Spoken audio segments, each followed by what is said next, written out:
जब बचपन में अकीका होना चाहिए तो तरीका यह है कि 7वें दिन, अगर बुध को आपका बच्चा पैदा हुआ तो मंगल को अकीका कर दीजिए, नहीं तो 14वें दिन आप अकीका कीजिए, नहीं तो 21वें दिन आप अकीका कर दीजिए। लोगों ने क्या समझा कि अकीका करने का मतलब है पूरे गांव के लोगों को दावत देना। बेवकूफी की बात है। आपको अगर अल्लाह ने ताकत दी है, शौक से सबकी दावत कीजिए। अगर ताकत नहीं दी है तो आप एक जानवर को ज़बह कीजिए, जो जानवर आपको मिल जाए, बड़ा मिले या छोटा मिले।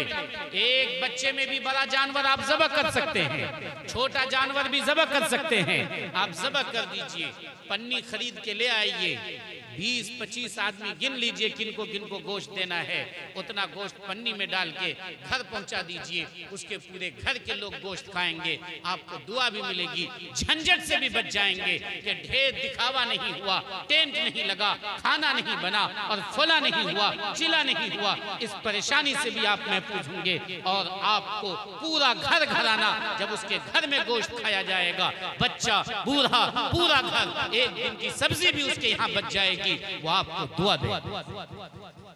जब दुआ 25 लोगों के घर से, 20 लोगों के घर से आपके बच्चे को मिलेगी, तो बताइए आपके बच्चे की तकदीर सही होगी या नहीं।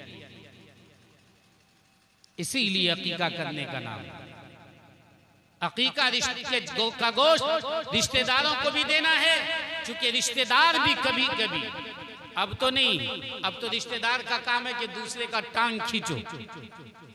ये दूसरी मंजिल पे क्यों चल रहा है, इसको सीधे कब्रगाही में डाल दो, कब्र में। अब तो रिश्तेदारों का काम ये है, लेकिन असल रिश्तेदार वो है कि रिश्तेदार दिल से अपने रिश्तेदार के लिए दुआ करता है कि इसका बच्चा फले फूले। इसलिए कहा एक हिस्सा रिश्तेदार को दो। फकीर बेचारे का पेट जब भरेगा तो उसके दिल से भी दुआ निकलेगी, चूंकि खाने नहीं मिलता है, तो उसको भी कहा एक हिस्सा दो, और एक हिस्सा खुद कहा खाने के लिए।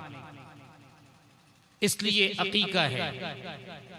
आप याद रखिए, अगर अल्लाह ने आपको बेटी दिया है, आपके ऊपर अल्लाह का ज्यादा करम है। सबसे पहली बेटी जिस घर में हो वो औरत बाबरकत है।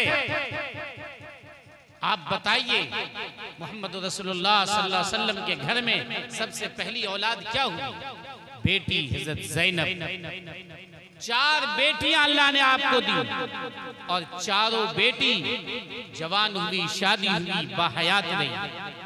3 बेटे हुए, लेकिन बाद में बेटियां पहले हुई, और बाद में जो बेटे हुए वो बचे भी नहीं, वो इंतकाल कर गए। लोगों ने क्या समझा कि अकीका 7वें, 14वें, 21वें दिन नहीं करना है। जब कुर्बानी का दिन आएगा, बकरीद में अकीका करेंगे। बेवकूफी वाली बात है। अकीका इसलिए की जाती है ताकि आपका बच्चा मुसीबत से महफूज रहे। आप अकीका कर रहे हैं बकरीद के मौके पे, खींच कर ले जा रहे हैं बकरीद के लिए। जरूरत नहीं है कि आप बकरीद का इंतजार कीजिए। मैं नहीं कहता कि इंतजार करना गलत बात है, असल ये है कि 7वें, 14वें, 21वें दिन दीजिए। बकरीद के दिन कुर्बानी भी करना है। लोग क्या कर रहे हैं, कहेंगे हमारे पास तो हस्ती ही नहीं है, हम अगर 50 बीघा जमीन का मालिक होंगे तब हम करेंगे।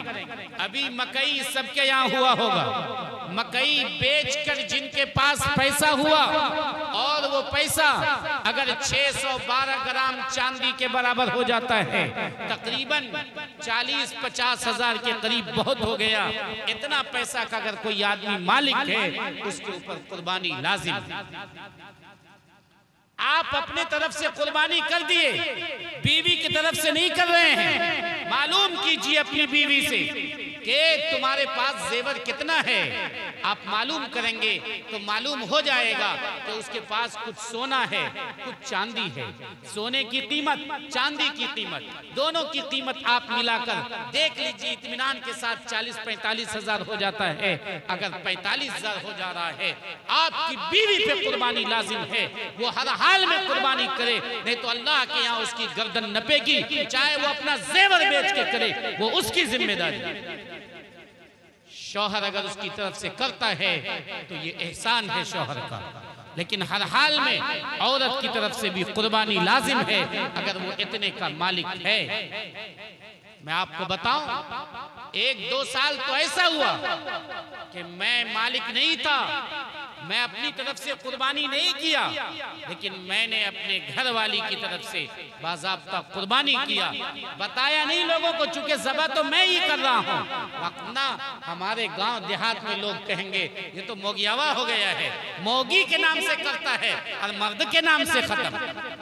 बेवकूफ हैं वो लोग जो शरीयत को नहीं समझते। शरीयत का नाम है कि जो साहिबे निसाब है उसकी तरफ से कुर्बानी लाजिम है। अगर मर्द साहिबे निसाब है वो कुर्बानी देगा, औरत साहिबे निसाब है वो कुर्बानी देगी। अगर उसने कुर्बानी छोड़ दिया उसको उसका गुनाह होगा। आप मालूम कीजिए अपनी माओं से, बहनों से, अपनी बहुओं से जो आपके घर में आई है, अगर उनके पास इतना जेवर है तो उसके ऊपर कुर्बानी लाजिम है। आका ने फरमाया मन वजद मिनकुम सातन फलम युदही फला यक़रबन मुसल्लाना, तुम में से जिस आदमी के पास ताकत है कुर्बानी करने की, फिर वो कुर्बानी नहीं करता है, वो सही बात ये है कि वो मुसलमान नहीं हो सकता, इसलिए वो हमारा ईदगाह ना आए।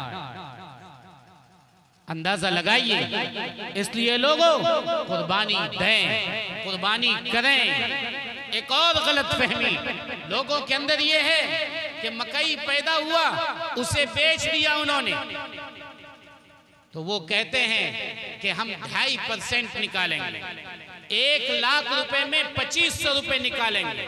ये भी अगर पूरा मोहम्मदपुर वाला निकाल दे तो हमको लगता है 10 मदरसा चल जाए, लेकिन 2.5% नहीं, उसके ऊपर 5% है।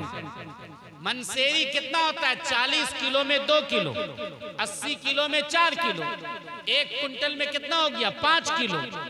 अगर 100 कुंटल मकई है तो कितना होगा? 5 कुंटल मकई। 100 कुंटल में 5 कुंटल मकई आपको अल्लाह के लिए देना होगा। यौसाखुन्नास, ये मैल है। अगर आपने इस 5 कुंटल मकई को 95 के साथ आपने मिला दिया तो तमाम 95 कुंटल मकई वो गंदा हो जाएगा, वो आपके घर में मुसीबत लाएगा, आपके घर में परेशानी लाएगा। इसलिए 5% हर हाल में अगर आपने बेच दिया है, 1 लाख रुपए मकई का हुआ तो 5,000 रुपए, 50,000 हुआ है तो 2,500 रुपए अल्लाह के रास्ते में दीजिए। गरीबों को दीजिए, फकीरों को दीजिए, उन भाइयों को दीजिए जो आपके यहाँ रहते हुए भीख मांगने पे मजबूर हैं, उन मदरसों में दीजिए जहाँ बच्चे और